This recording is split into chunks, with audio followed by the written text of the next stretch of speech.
Australia and definitely New South Wales are still reeling from the events of Saturday at Bondi Junction.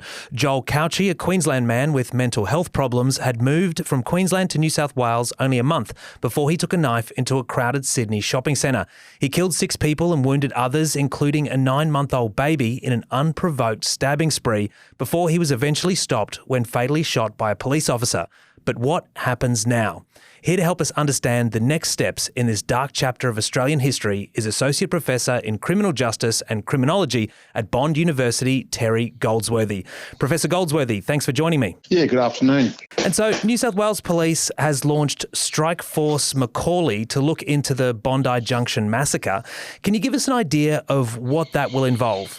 Well, I mean, it's just they're going to move through the investigative process. So any investigation generally moves from a low information state up to a high information state. So that is what the drive of the task force will be. I mean, we've kind of moved through the crime scene stage, which occurred over the weekend, where the police declared the whole shopping centre a crime scene, and there would have been multiple crime scenes within that area that they've processed in terms of forensics and physical material, etc. So now what they'll be doing, I guess, is going through seeking witnesses. I saw this morning that they've had another 50 witnesses come forward today, so they'll be, I suspected, a range of hundreds of witness statements that they'll need to take in terms of what people saw. They'll be gathering CCTV from the various stores, the shopping centre itself, and also any private video footage that people may have taken of the incident. And that'll just give them, I guess, a picture or record of what occurred at the shopping centre. And then probably the most important stage that they'll then have to do is going and looking at what was the motivation of the offender in this instance. And to do that, they'll need to go back and speak to associates, to family, etc., to see what his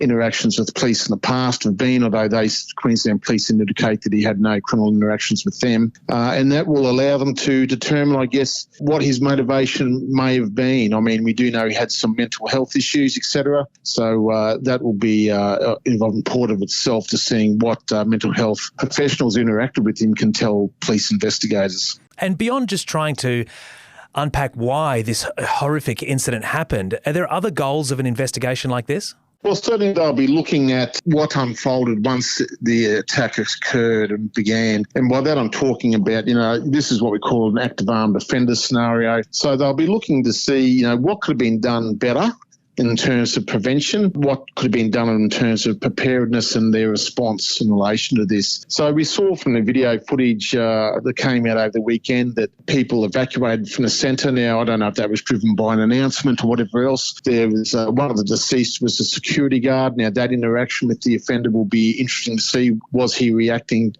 as part of their response plan to this person coming in armed?